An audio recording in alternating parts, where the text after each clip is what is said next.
Mic check, mic check, mic check. I am so excited. I am ecstatic right now. Now, listen. We have a very special guest in the building. A fucking king. A legend. An icon. In my own mind. And ours. I received an email not too long ago that asked me if I wanted to have this gentleman who was a part of so many important moments in my life that I instantly said, you fucking bet you fucking bet I'll take him. So let me hit the round of applause for one of my favorite television people of all time. You guessed it. Chris Hansen is in the building. Double applause. Double applause for fucking Chris Hansen. Are you kidding me? Thank you, Joe. Chris, first of all right, applause. Long applause. Enough already. He's not that great. Yeah. Chris, first of all, thank you for coming. Joe, thank you. I really appreciate. No, it's cool to be here. Man, Parks. I'm sitting next to Chris Hansen, which probably isn't a good thing. Don't pretend like it's the first time, Joe. There was that night in Cincinnati. Now, Chris, what are you doing here? What are you doing here? I've been going through some transcripts. And I see that you go by this secret screen name, JoJo 6969. No, I don't have any secret screen names. But Chris, you are like the first cancel culture. That's who you are. Okay. Thankfully. That's an interesting way. Yeah. That's a good one. The good one. When we had no idea. Chris and his team were in that. They had his team in Video Village, whatever room that was back there, and they were just Googling nasty pedophiles. Well, you know, how it started was not as a whole series or thing on its own, but it started as me pitching a segment for Dateline. And I had heard about this online watchdog group called Perverted Justice. And they would go online, pose as 12, 13, 14-year-old kids. And if an adult hit on them, had a sexually charged conversation, and made a date, they would post that person's picture on their website. Some were arrested, some were prosecuted. I started to think, well, if we could use their ability as decoys and combine it with our ability to wire a house with hidden cameras and microphones, it could be compelling. Okay. And so I pitched it, and a bunch of smart people at the network at the time weighed in, and we did it. As a segment, you pitched this to Dateline. As a segment. Dateline is already one of my favorite shows as well. Okay, so a segment. And they loved it. Well, it was interesting. So I'm driving out there, and the first one was in Bethpage, Long Island, right? Just outside of New York City here. And I'm caught in traffic on the Throgs Neck Bridge. And I start to think, what if nobody shows up? What if I've just wasted tens of thousands of dollars of the network's money? And within my producer, Lynn Keller, calls and says, where the hell are you? We've got 2 guys scheduled to be here in 45 minutes. And it was nonstop. 17 guys in 2.5 days showed up at that house and surfaced in that investigation, including a Brooklyn firefighter. Wow. Jesus. 17. They couldn't wait. No. They couldn't wait. And we had 2 guys show up at the same time. We had, the first guy comes in, and I'm just trying to keep my heart in my chest, because it's, I've done a lot of spontaneous, edgy interviews over 40 years, but, this is the first time we set something like this up, right? So the first guy comes in, we do the confrontation, and he walks away. The police weren't involved in those first 2 investigations. So they went. Okay. They left. I had security, so we were protected. So he leaves. Second guy comes in. Same thing. Pretty interesting. Third guy comes in. At this point, the transcripts are piling up. They're all screwed up on the table. I get the wrong transcript. I go out. It says here, you wanted to do this, that, and the other thing to a 14-year-old girl named Beth. No, it's not me. Excuse me. Go back to a 12-year-old named Sue. No, it's not me. I said, sorry. A 13-year-old named Lily. Yeah, that's me. Okay, good. We can continue. Yeah, but he's still caught. You're under arrest, creep. Yeah, we had him, So you pitch this idea. It takes off. It's a huge hit. It runs for how many seasons? Originally it wasn't a seasonal thing because it was just a reoccurring segment on Dateline. So we ran original episodes for 4 years, basically. And then I did it again a few years ago, and those Predator investigations ran on Crime Watch Daily, a syndicated show that I did at the time. And now we're out shooting new investigations. In fact, we just finished an investigation a couple months ago in Michigan And once again, we had a guy who was a prison guard surface. We had a guy who was a contractor who did work in the governor's mansion. We had a guy who used to be a cop in Lebanon. These guys keep showing up. And so we're not doing any new series. This show shouldn't be able to work with your face still, is what I'm saying. Joe, like, you're recognized. I know that's what I was getting ready to say. Like, what you guys it's say still working? makes sense. And because they're all jazzed up to meet this kid, whether it's a boy or a girl, they're already invested by the time they get there. Now, yeah, we have people who will say in these investigations and in law enforcement investigations across the country that, is this Chris Hansen? Is Chris Hansen there? You know, is this his team? And they show up anyway. I was just at CrimeCon this weekend in Austin, Texas, which is... I didn't even know they had a crime. Well, wait, there's a CrimeCon? Yeah. Whoa. There's a con big. for everything. What is that? What is that? So think of Comic-Con. Yeah. Only people who are very much into Crime. predator investigations, crime investigations, Dateline, ID, you know, all the That sounds like something you need to be at, Joe. It's quite something. This is Did interesting. they have like a lot of spy gear and stuff? Like, Not quite so much that, but they did have a lot of people who just are genuinely and Into crime. followers of crime stories. And it was like, you know, overwhelming a little bit. I did 2 presentations. I did one on journalism in the broadcast digital age and one presentation on predators specifically with a commander from an Ohio task force that looks into this. And I had been invited a number of times, couldn't make it, didn't do it last year because of COVID. Mm-hmm. And so this was the first year I could do it. And it was just really overwhelming. And people really are into this space. And I think why it connects with people is, or at least my credo here is that what I try to do is take the viewer on a journey of discovery, whether it's sexual predators or whether it's financial predators or any other crime or enterprising story, investigative story, and let them see things they wouldn't normally see and hear things they wouldn't normally hear. And I think that's fascinating to people. yeah, I think it's like a puzzle for people. They get to try to figure out the problem you themselves. You get to be an armchair detective Yeah. in some ways, and you get to see stuff you wouldn't ever have a chance to see. When you hear the dialogue of an adult talking to a 13-year-old boy or girl, it's upsetting. It's upsetting, and you also get a sense for the grooming process that takes place. When we were kids, you know, the word was don't talk to strangers. Well, the problem today is, while that's still good advice, the guy who's a stranger on Wednesday is going to be so coddled up to your kid by Friday, they don't even look at him. You're not a stranger anymore. And you read these, I can almost, cite them from memory as to how these guys groom kids. But today, don't you talk to strangers? I was about to say, today... we it's a rely on different strangers. mantra. Ubers, No, it's a different social mantra. media. It's a whole different world. I mean... Instagram, you're talking to strangers. Exactly. And that's how people... I mean, when we started the Predator investigations, we merely had decoys on chat rooms, on AOL and Yahoo. That was it. There was a massive fire in the Bay Area. Yahoo was down. We were out of business in Georgia. We had to stop the investigation. Well, today, I can't even keep up with the number of social platforms. Sure. And each one of those, especially during the pandemic when more kids were online more often than ever before, is an opportunity for a predator to approach a kid. That's scary. You guys... it is. It's scary for normal people. I watched Chris invite the predators in the home and then chase them up the block. He used to walk out hey, Daryl, no, come here. I got some questions for you. Like, how did that feel? Like being the guy? I know that's part of the show. Yeah, but I assume these people to be dangerous, Chris. Well, I had to grow into it. Well, you're taller than I thought. Let me say that. Yeah. Well, I have a bit of a presence, and I've got security behind me. What people don't often see is, I was going to ask that Ronnie Knight, who's got a, Guns. the ability to protect me and himself and everybody else in there. Right. Sure. Quick Fortunately, trigger. we've never had to, resort to that.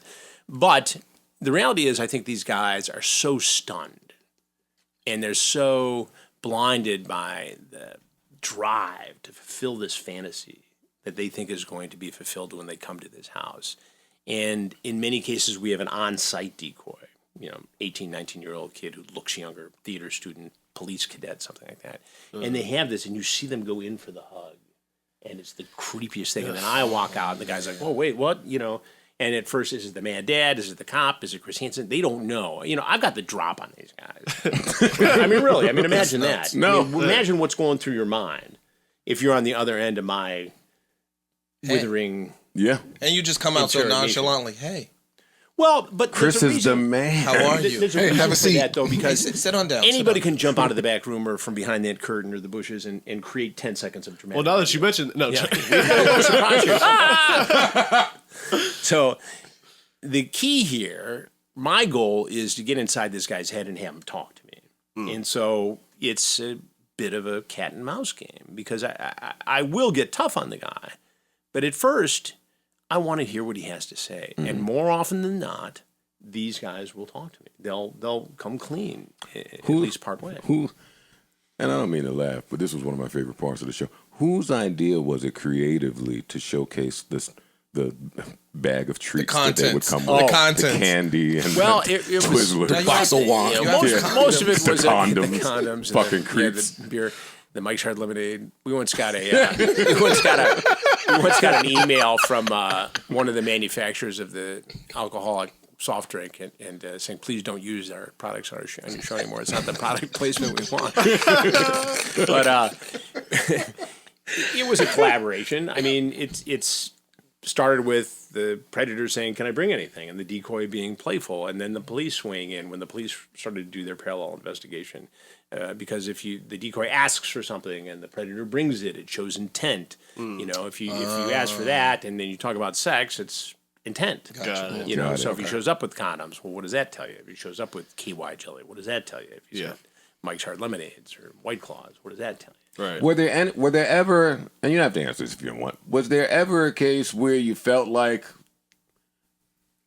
bad for a guy? You felt like maybe he's not really a pedophile, but he just fell in the trap? Yeah, I think there have been cases like that. A couple of veterans, Iraqi war veterans, who were jacked up with PTSD. Yeah. A couple of the younger guys I felt sorry for. And there were real deep, deliberate discussions about whether these guys should be included. And I handle those guys differently than I would handle just the stone cold Got it. creep. Right? Got it. So a 19-year-old walks in and he just opens up and tells me about his being overweight and he can't find the right classes to take and he's a piece of shit and he's found himself in this situation. And I want to hear that. I want people to understand what led this guy there. But at the same time, the fact that he's only 19 doesn't mean anything to me because there's no difference between the harm that 19-year-old could cause and the harm a 49-year-old could cause. So you tell me what the difference is and why he should get a break. Yeah, I can't. Yeah, I don't see one. That's my point. Let me ask, do you internalize this stuff? You know, I get asked it all the time. And Like, I would be going home personally, sitting down, drinking a pint a day. you know, I've been doing this 40 years. And you got to figure out a way To be compartmentalize. Well, you compartmentalize. People always say, "Do you ever go to therapy?" I said, "No, I keep it right down here under the cement cap, that where it's nice and safe." And I suppose there's a little bit of that. The great thing about the podcast is I can be a little bit humorous about it. The great thing about doing something like cameos, I can be humorous about it, and I can't always be humorous in the kind of dark not. stories I cover. But I like it. I think I'm a fairly funny guy when given the opportunity. So that's a bit of a release, but also when are It's you the given the voice. opportunity? No, it's the voice, though. No, it's the voice. voice. 'Cause you'll be talking But to at the them end of the day, just like, you've been on stage your whole adult life. Had fans, lots of them. I mean, you hit records. That's a big deal. And so you deal with that. And what I found is that I can escape by being a regular guy, driving my car and going to Costco. We're very lucky because we have, an apartment in New York City and a home in Michigan. Both Gabrielle and I are from Michigan. So we have that change up. Sure. 7 Mile? Just north of there. Just a wee bit. But I was a reporter in Detroit for 10 years. I grew up there and was a reporter there for 10 years before I came out. Oh, you got to your New York start City. there? Well, I got my start in Lansing when I was at Michigan State. Got it. Gotcha. And then I went to Tampa. And then I went to Detroit for 10 years. So I know Detroit pretty darn well. Just 40 years, every time you say that. How do you think I feel? No, listen, man. There's some acclaim. There's something that goes with that to be able to do something at the top of your field for 40 years. It's just a long time. Well, I was lucky. Look, in those days, Joe, you could get a break when you were younger. So I was at Michigan State. I lived a mile and a half from where Hoffa was kidnapped. So I got bit by the bug at 14, 15 years old. I used to ride my bike up there. So I knew when I went away to college what I wanted to be. So I signed up for the college radio station. And I did that. And I went on, from there to commercial radio and was lucky in my senior year at Michigan State to get a job as a television reporter for the NBC station, making $4.95 an hour. But it was all the city council meetings and fires I could cover. So when I graduated, I already had a job in the industry. Sure. Right? Yeah. And so what more could you want? Right. Really. Covering the state capitol, eventually anchoring the Saturday news. I mean, it was, Amazing. Yeah. Yeah. what more could you want? That's true. Right. And all I ever really want to do is become a reporter for Channel 7 Action News in Detroit and report to Bill Bonds, the anchorman. Oh, so you was looking for trouble. Yeah. No, that's now. He was looking for the smoke. But the rest of it was gravy to me. It just, it's opportunity and hard work and a little bit of luck. My two sons are in the business. One lives in Brooklyn. He's into television production, film production, commercials, and he likes being behind the scenes. The other one's a reporter for the Fox station in Oklahoma City, and he's working his way up.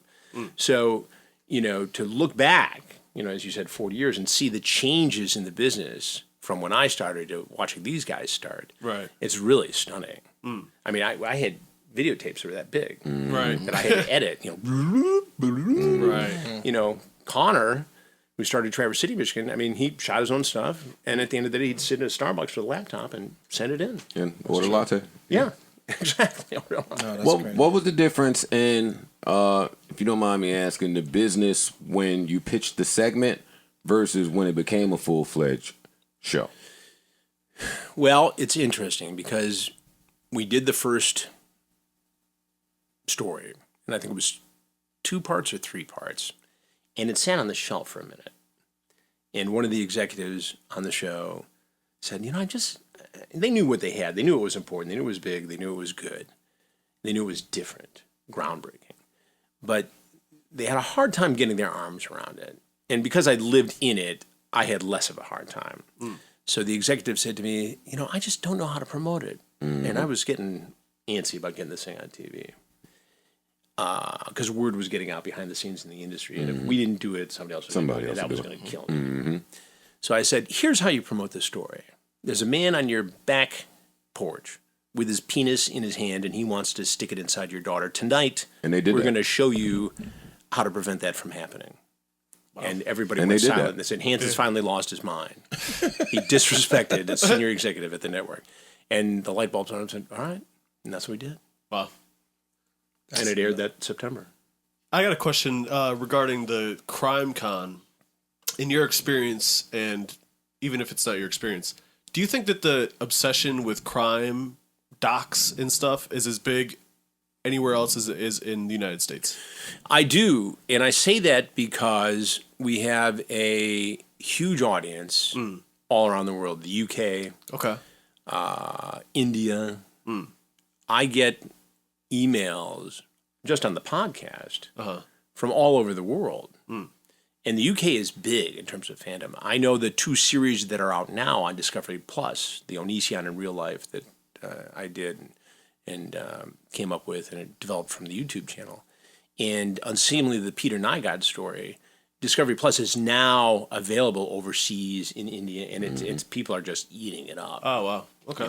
So I think it's a worldwide phenomenon. But yeah, it started here. But the UK has always been big Sherlock in Holmes crime and stories. such. Yeah, but they're big. In fact, ITN, which is the private network version of BBC, that was my production partner for a show we did 3 years on ID called Killer Instinct. Okay. And Love they're- Killer Instinct. They're very much into it. Yeah. This guy's nuts.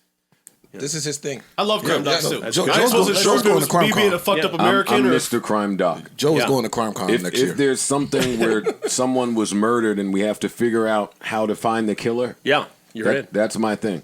American Greed, I like a lot. Yeah, that's a good series. Oh my God, I love Yeah. it. What are some of your favorite? Are you into this crime stuff? I am. Mayor of Easttown. I mean, watch it. I know it's your job. Yeah. You know what I got into this year for the second season in a row is City on a Hill with Kevin Bacon.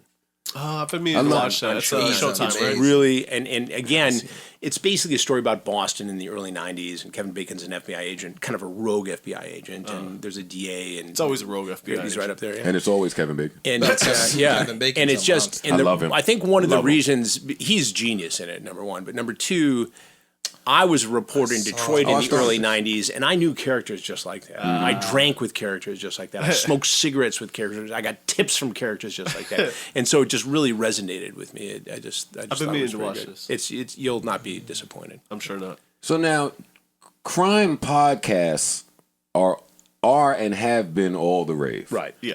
And this is for like years Yeah, now. oh, yeah. With Serial and just there's too many of them for me to name. Did that play any part in some of the thinking behind turning this iconic show into a podcast? Because when the show left, right, I was one of the fans that was saying, well, why is this leaving? Right, I love right. this. Yeah, same Yeah. here. Like, Well, that we're was back, a ritual. so we're back. That was a ritual. We was. And I'll be able to tell you in a Yeah. couple weeks where the new TV series is going to end up. But we've Awesome. got the sizzles done. We'll We're out be there watching. selling it and pitching it, and we'll be out there. And like I said, we've already shot some of the Yeah, because they're investigations. still pedophiling out there. Yeah. Oh, yeah, more than ever. They're worse. You know, but on the podcast, I had danced with a couple of different ideas and agents pitching this and that and this kind of podcast, and it would be like, you know, once we figured out what it was like, oh, somebody already did that. And so finally, you know, I got together with my current producers, Steve Cohen and Joe Garner, and we said, let's just do what we know people want, at least out of this particular podcast, which is predators I've caught. Yep. And so I dig back into these cases and just basically immerse myself in one of them.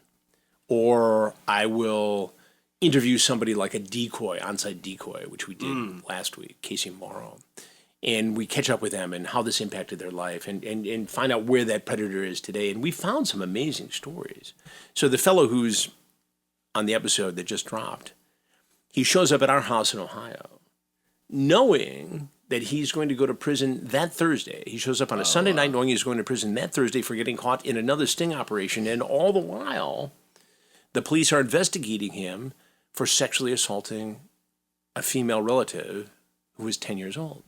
And so because he got caught in our sting, where we had a parallel police investigation, he gets nabbed on all three. So as opposed to going away for 11 months, he goes away for 10 years. Good. And he's out now. And so we not only take you behind the scenes of what was going on leading up to this We particular show guy you his walking in. new address so you know Yeah. where to stay Well, away yeah, from. exactly. Well, he's a registered sex offender, but we found some amazing postscripts to these cases, and I really, you know, I just immerse myself. I mean, I relive it, I get into it. You know, some of it's just me intercutting with some of the sound from the original investigation, and people seem to like it. So what's your experience with the people that have gone to jail and maybe come out for some of these crimes? Yeah, great Is question. there a path of reform? Do they thank you? I've never been really thanked. There was one guy in Fort Myers said, "Thank you for the kick in the pants," and off he went. I don't think he really was thankful. Yeah. Especially after the Fort Myers police tackled him. But Some of them seem like truly.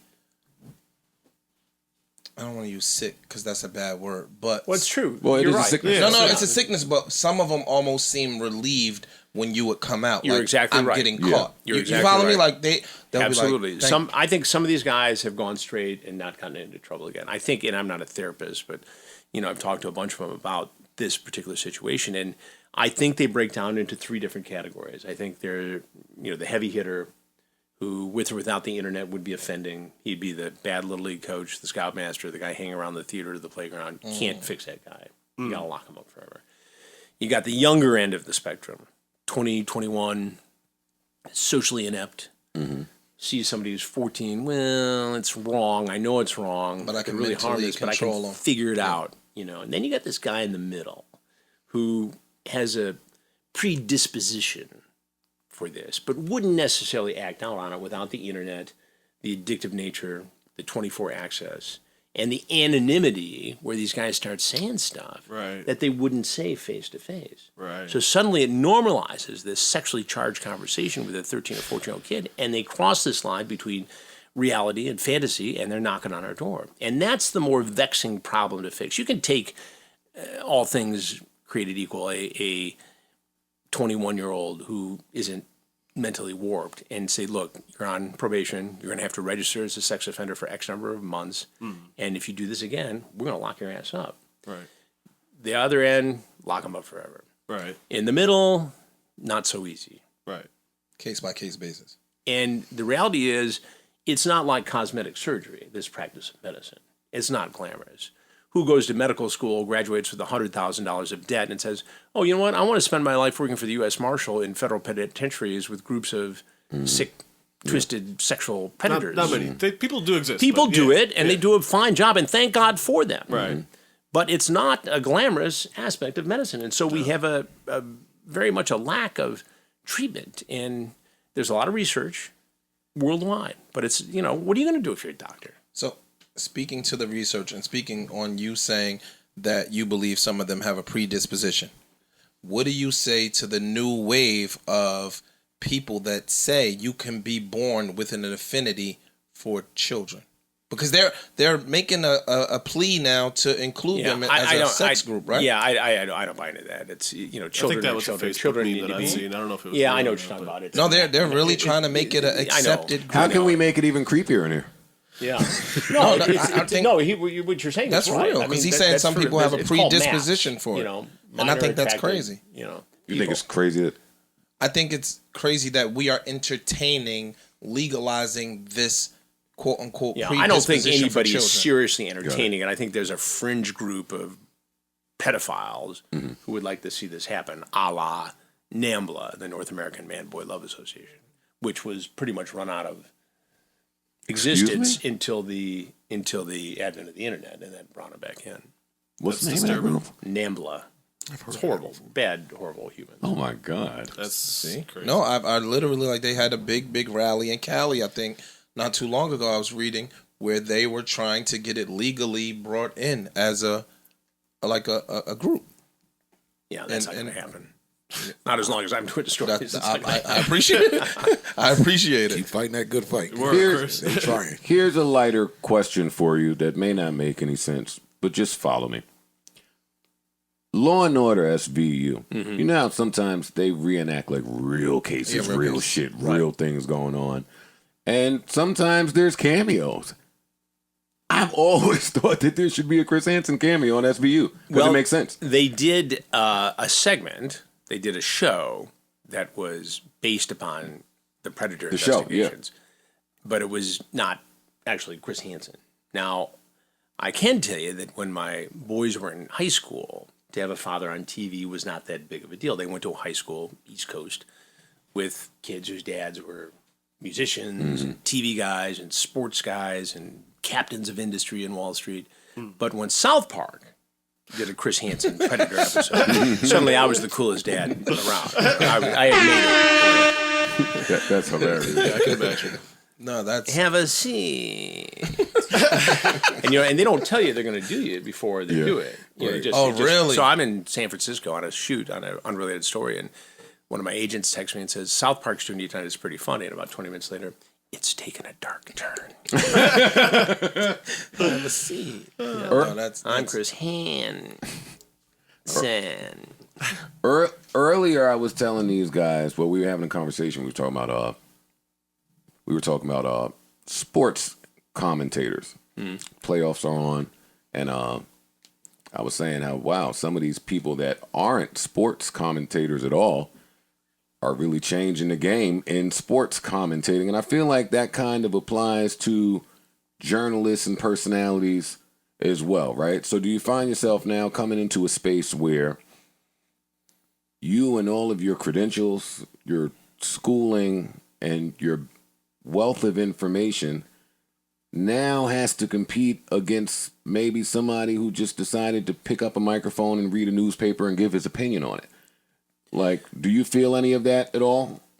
It's an excellent question, because obviously with the explosion of digital media platforms, there is a lot of that. Yeah. And there is no set of checks and balances. Anybody can get on and say whatever they want. And that's both the beauty and the curse of YouTube and all the other social media platforms.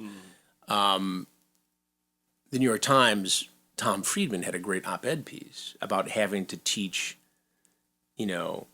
civics in a whole new way to a whole new generation, because just because it's on Twitter doesn't mean it's true. Right. Just because it's on YouTube doesn't mean it's true. YouTube allows predatory behavior, bullying, sexual inappropriate content on a daily basis. In fact, the Onision in Real Life series that is currently on Discovery Plus grew out of my coverage of the Onision story. Onision is a YouTuber who is essentially, the Jeffrey Epstein of YouTube, and was accused of all kinds of impropriety. He was very popular very early on YouTube, made a ton of money, and then started to use his power as a predator, essentially. Wow. So we start digging into this. And to me, YouTube was sort of an experiment. I better get some real estate here. Right? Yeah. So we started the YouTube channel, Have a Seat with Chris Hansen. Well, one day we wake up, and we've got 350,000 subscribers and 22 million views, partially because of the Onision investigation. Then we looked into another guy, a musician named Davi Vanity, who's got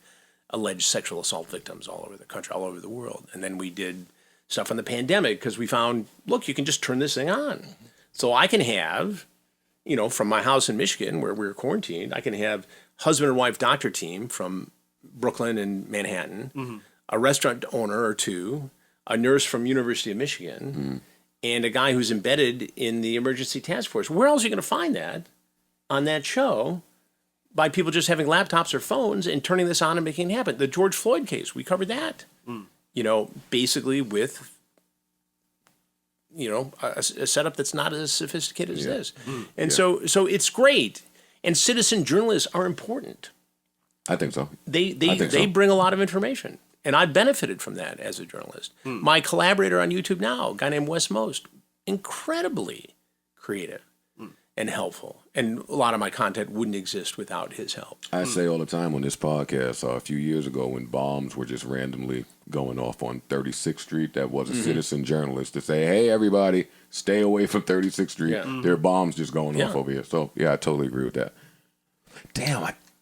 Fuck. I got another question. If you go ahead, while you search. Go ahead. What do you think about speaking of the internet and all that kind of thing?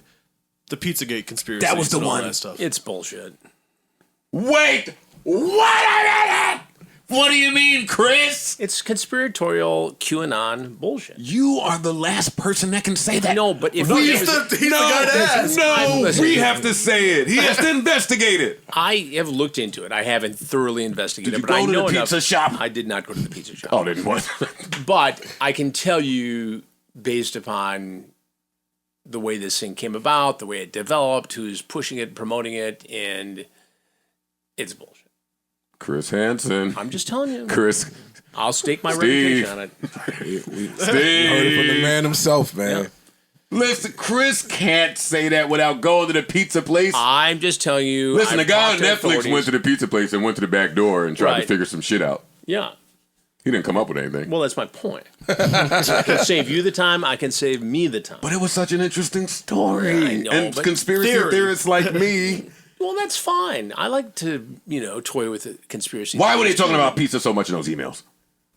Well, because they like to eat pizza. That's what political operatives do. That's the only food available at 2:00 in the morning. I mean, there's a lot of explanations. And I get into this. Look, I've got friends on all ends and in the middle of the political spectrum, right?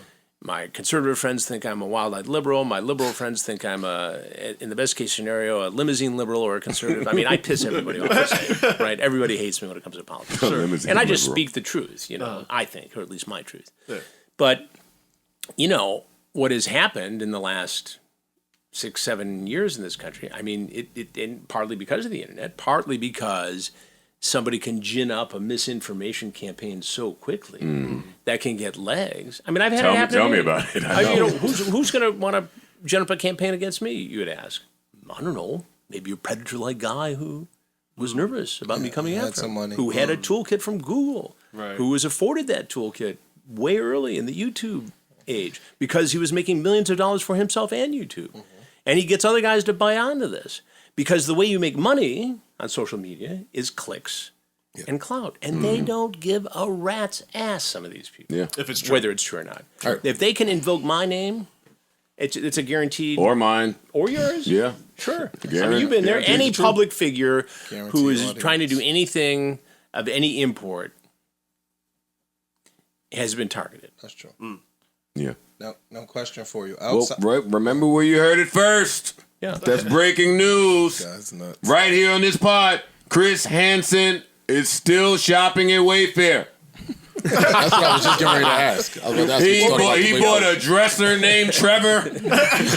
You just beat me to it. we looked into that. I mean, how could you not? I mean, how could you not? You know, I mean, it made the rounds. I looked into How'd you it. look into it, man? I made calls to my people in the human trafficking business, and Oh, yeah, I 'cause ran you down have some to of have the like plugs. Oh, and yeah, I stuff. got people. yeah, I got yeah. people everywhere. You know, I mean, 40 years in this business. I got people who've retired, gone back in, and have kids now doing that job in investigative work. Oh, wow. I'm into the second generation on this stuff. So nothing came of it. No, and the problem is, and They have some human odd trafficking. names, Chris. I know they do. There's some odd names There are, for a and dresser. I've looked, right. And then they'll show a picture I of know.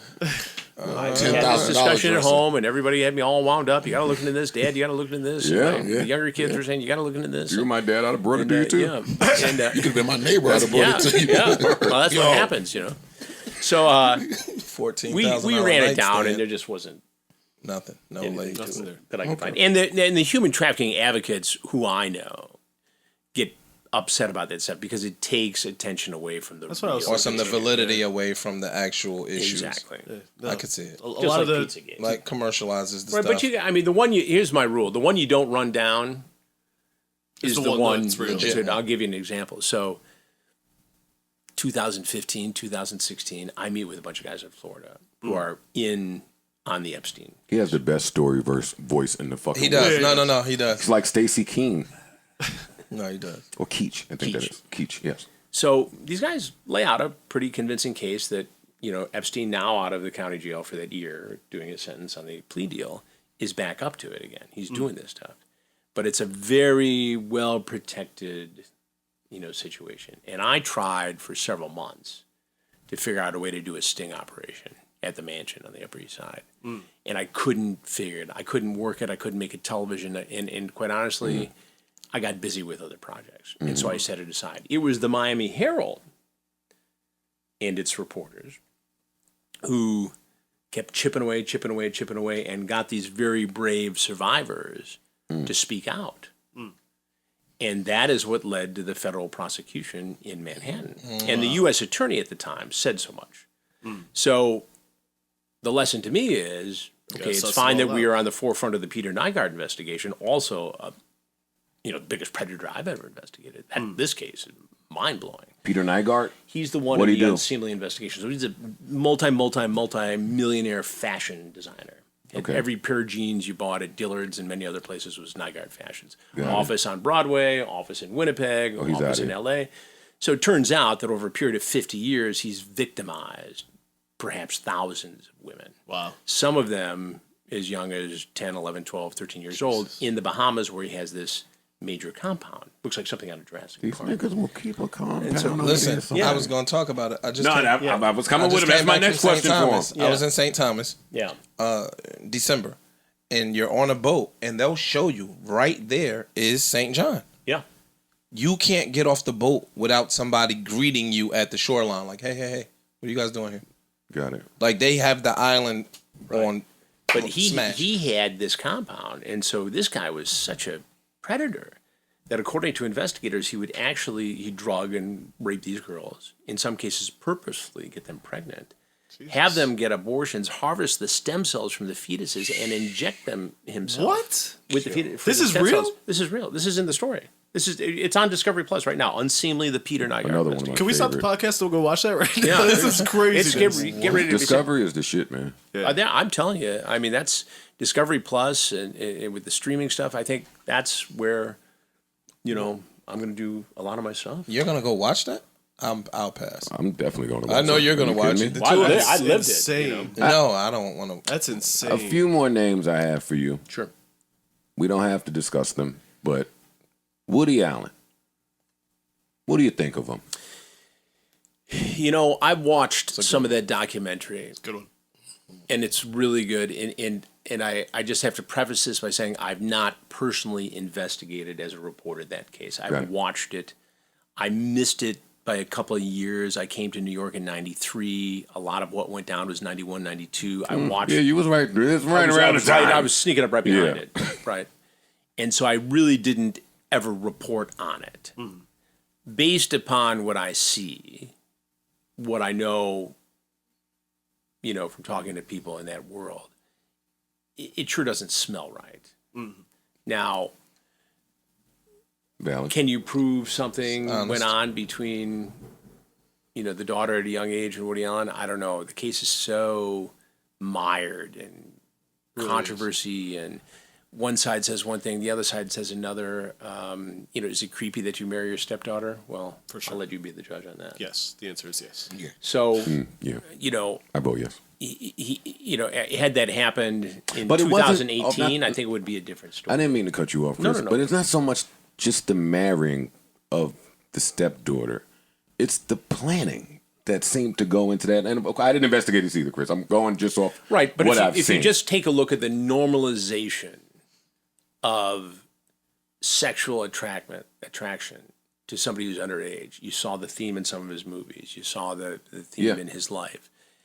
And then you think, okay, this guy made some good movies, unquestionably. He was the darling of the New York media because of those movies, because he played jazz at the club, because he did all that stuff, and because he was Woody Allen. And he had adult relationships and adult friends. People loved the guy. Right. And so the question, I think, and the New York Times raised this itself in an op-ed piece, was did he get a pass because he was Woody Allen? And would he have gotten a pass had all this happened in the Me Too movement? I doubt it. No, he would not have. No, he wouldn't. I can't imagine. No, if that happened today, I can't see that. But interesting you say that. I did want to ask you, how much of pedophilia do you attribute to American culture and just American? Well, I think you have to be careful, Joe, with the word pedophilia. Pedophilia is a medical term where it's got a medical definition, and so there's that. And essentially, what it is, without having the medical book in front of me, it's adult attraction to a child who is prepubescent, essentially. Predatory behavior can be a lot of things, and that's why it's To Catch a Predator versus Hansen versus Predator versus Hansen versus pedophile.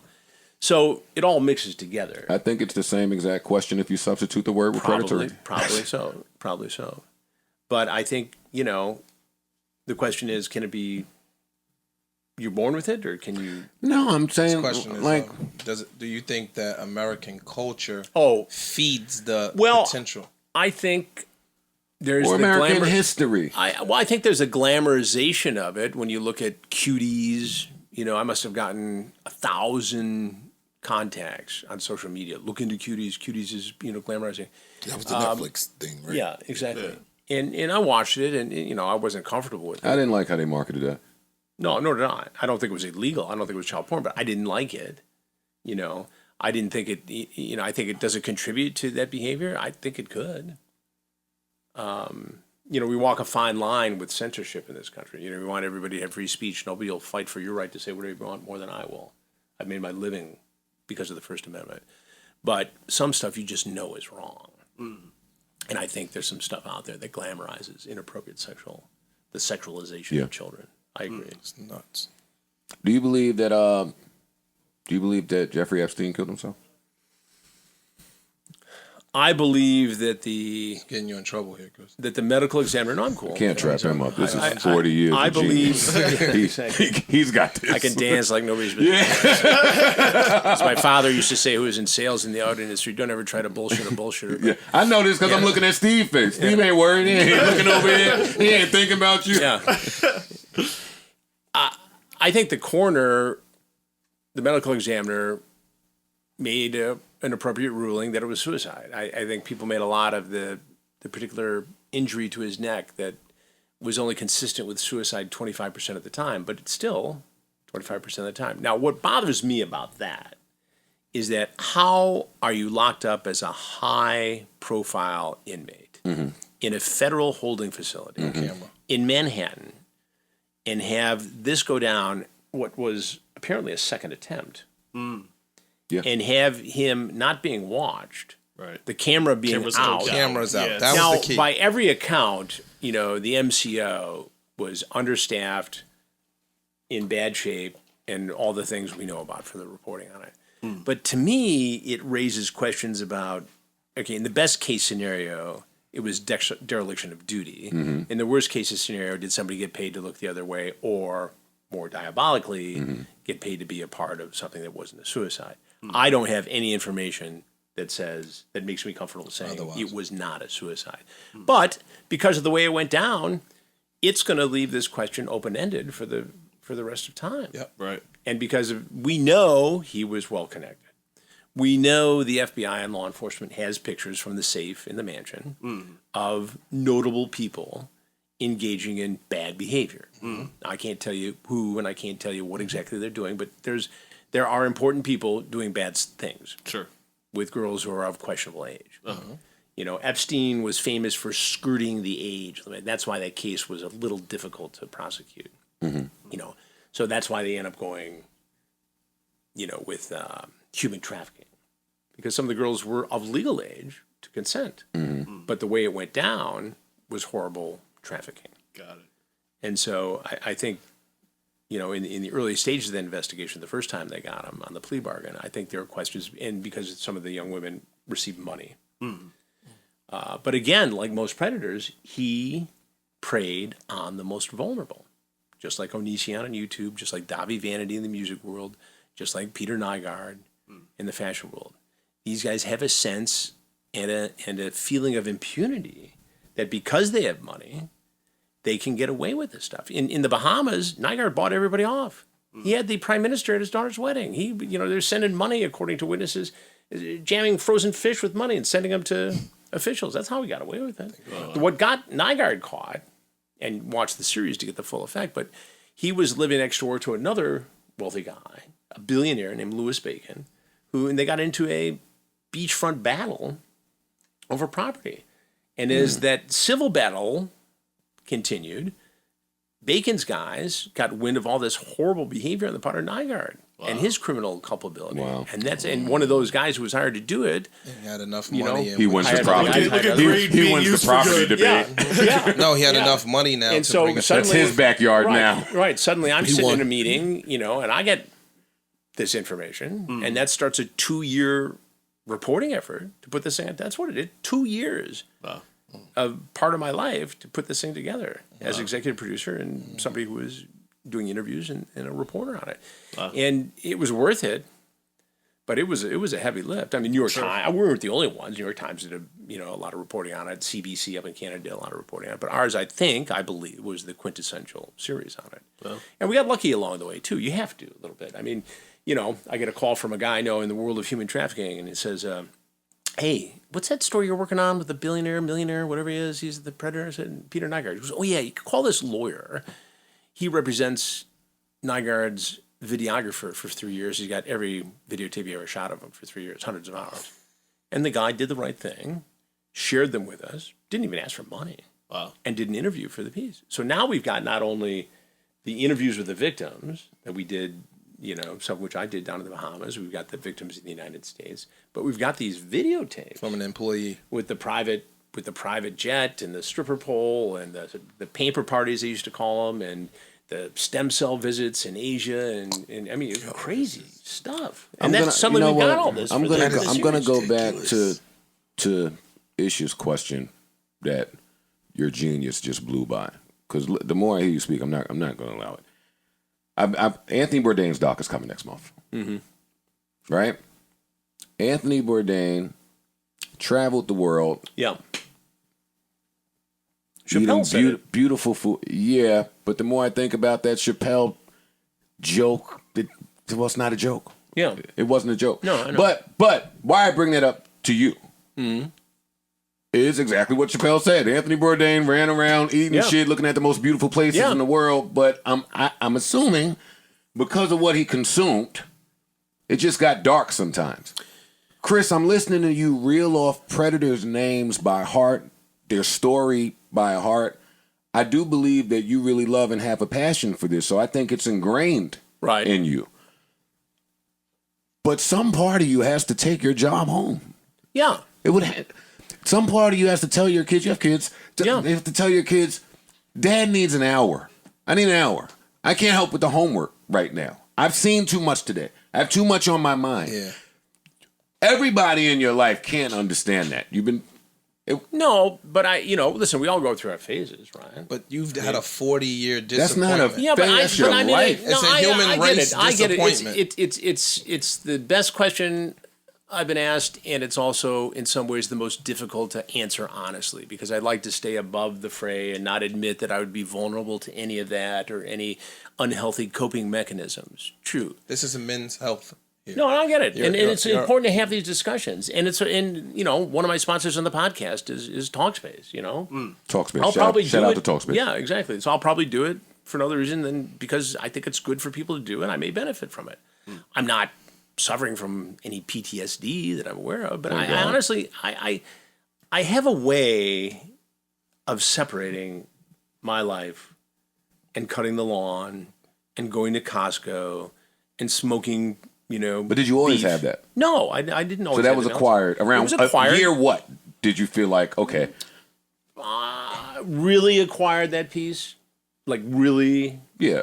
2 years ago, 3 years ago, probably 3 years ago. That's an amazing, honest answer. Wow. That's And I was not. I 40 years. was not a That's a maniac lot. or anything. I'm not copping out to No, having no. severe issues or anything. I mean, you talk to my kids. We had fun. We went skiing. We did all this stuff. Dad went to the games, and sometimes he wasn't around because he was in India investigating child slave labor. But generally, I was always present. We did a lot of cool stuff with the kids growing up. No, we do a lot of stuff. Yeah, I've got stepkids who are 19 and 21. We do cool stuff with them. And I'm sure the answer to they're in that. college. I'm sure the answer to that question changes if you ask him when he thought he had it. When's the first time you thought you? Right, but I it's also, look, it's a great time of life for me. I'm 61 years old, right? I can pick my projects.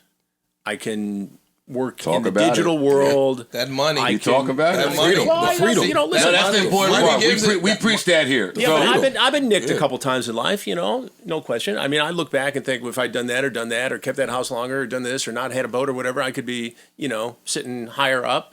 But the reality is, I can look around and honestly tell you that I have just about everything I care to have. Family thing. You keep Right. bringing up your family. Everything So I I've got care a to great have. Wow. relationship. Took a long time to get there. No, and you bring up your It took a kids. long time to find the right woman, Gotcha. right? But I did, and I'm thankful.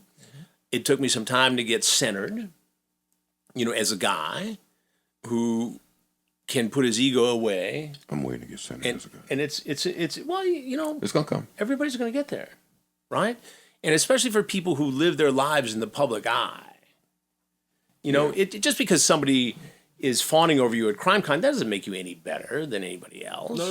No. It doesn't, you got to keep it all in perspective. You just got to, you got to go, it's a job, And yeah, there are perks to it.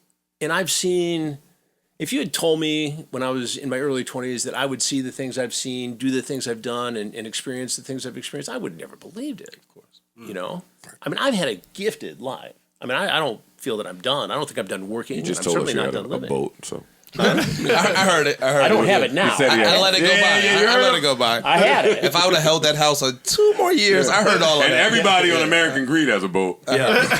I had my boat. I enjoyed my boat, but it just doesn't fit into our lives right now. Here's my question to you. You just gave me a nice long spiel about not being better than anybody, but in hip hop, right, there's this new thing called verses, where people are putting their discographies up against one another. Right. All legends, and it's all a celebration of the Right. participants, right?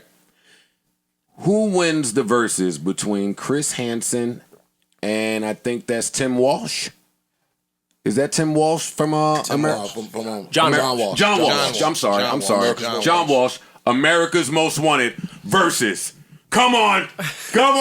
Who wins? Oh, look at Chris Hansen's looking at John Walsh like this peon. I know. No. I know John very well, and I have nothing but Respect. incredible respect. And he does. And he's it- amazing. He's amazing. And I remember I was a young reporter down in Florida right after Adam, his son, was kidnapped and killed. And, I was, 22, 23, 22, I guess at the time. And, it tears at your heartstrings, but you don't know that pain until you're a parent, or you don't know what that pain could be until you're a parent. And I met him, you know, he was already well established. He had founded the National Center for Missing and Exploited Children. He had, you know, done some television back and forth. I mean, he's one of my heroes. I mean, he's an icon. And it's he came up a different way, and certainly a much more painful way, you know, having to lose what he lost. And you know, remember that he and his wife's lives got turned upside down. Sure. They were looking at every little thing they did in the 80s in Florida, and people living different kinds of lives. Not that they did anything wrong, right? But that was a random, vicious, horrible crime. Nothing that John Walsh and his wife could have done would have prevented that. Right. And, you know, I wouldn't want to walk in those shoes. And so there's no competition there. John is at a whole different plane, because he is not just a television personality, not just somebody who's after bad guys like I do, but he lived this in a way that I can't even begin to imagine. And he took that motivation and did something good with it. Put me in a lot of pain, so let me find someone else that you can versus with. What's the cheaters dude name? No, it's not even close. I know. I know. Question for you. That's not close. With that being said, from John Walsh, a ton of us, right? Like you said, you knew what you wanted to do from really, really, really early on, which is amazing, right? Do you feel that this was your purpose and your legacy based on the lives that you've helped? Because again, every person that you catch, that helps somebody else. Well, I think so. Or 10 other kids. I don't know that I planned it out that way in the beginning, certainly. I mean, I've had 3 jobs. I was a baker's apprentice, a drywall hauler, and a reporter. I mean, that's it. That's, you know. He does drywall too. You haul it or just hang it? Nah, I own a construction company. But anyway, don't listen to this. That's some heavy stuff. That was an education in and of itself. Only drywall for 3 summers in Detroit. You learn about life fast. Yeah. You learn fast. You learn about as life. The lowest rung in the construction world. Yeah. When Lee Arthur Ramsey pulls the front of that double strip 16-foot board and says, "Don't break my ass, son. You better catch it." That's funny. And you better catch it. And that I learned more in those 3 summers about life than 4 years at Michigan State University. Gotcha. That was Good honest work will do that. That was and at the end of every summer, In the summers too? I would have had made enough to pay at least half of my tuition up at Michigan State. Nice. And these guys would all look at me and said, "You should be up there pushing pencil and patting something else that starts with a P, and you don't want to be back here after a couple more summers." And these guys, I mean, I'm telling you, smart guys, but came up from the South, didn't quite get into the auto factories right away, and in between, hauling drywall was a way to make good money. Sure. And, you know, they inherit me one day because my dad knows the guy who owns the company. Knew somebody, yeah. And that's how I got in. And I wasn't making enough money at the bakery, and I had to pay the tuition. And he thought, this will keep him off the streets. They'll beat his ass. And it did for 2 weeks, and then I got strong. Yeah. And then I beat ass during the day. And Quarter I'd be out all spurt. night.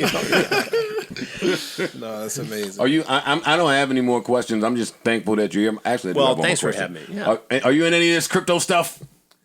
You know, I play with it just a little bit, not in a big way. I was messing around with one of the kids and bought some Doge. Not enough to change our lives or the world in any way, but it's fun to watch. I mean, it's I guess it's like penny stocks back when all that was going on. Sure. But it's I'm not in it. My oldest son is playing with it more. The Brooklyn kids are all I know. out to be done. I know. And I know. he's done well with it, and he keeps promising that he's going to share his secrets of Bitcoin investment with me, but he has not yet. I got to get him over for dinner. Wow. You'd think, with the son of Brooklyn, you'd see him freely, but he's working, doing his own thing. He's chasing How around old is doing he? what he's doing. He's 29. Yep. Like a 29, 27. That's when you're ready to You'll- think you'll- of it. You'll never see him again. Yeah. Yeah, well, he comes over to my apartment, when I'm not there because You have it's you- bigger. It's got 'cause you have the nice central air apartment. and washer and dryer on the 21st floor. So he's digging that. Yeah. Sure. I would Dad's be not so around. scared to bring company to my dad's house if it's Chris Hansen. I feel like he might pop out of closet. Yeah, I think he got over that a long time ago. Yeah, I bet he's he not did. so scared. He's got a key. Listen, Chris, tell everybody where they can find your podcast, even though it's everywhere that podcasts Podcast are. is Predators I've Caught with Chris Hansen, Apple, Spotify, every other podcast platform. Check it out. We're into our, I guess, 6-month almost, which is shocking. But I think it's going really well. We're on Discovery Plus with Unseemly with Peter Nygard investigation. We're Onision in Real Life, 4-part series on Discovery Plus. Predators. We're out doing that, and I'll have an announcement in a couple of weeks where that's going to end up on the TV. And we have some on the YouTube channel, Have a Seat with Chris Hansen, and I'm going to shoot some more content for that after I get finished here. And Instagram is official Chris Hansen, Twitter at Chris Hansen, and Facebook. I got I'm like following 9 all different that shit pages. personally. Yeah, I'm going to get this Discovery Plus immediately. Yeah, you got to check that out. Yeah, I'm going in there. Have a seat. Chris Hansen. Hansen. The content world is happy to have you back. Yes. Yeah.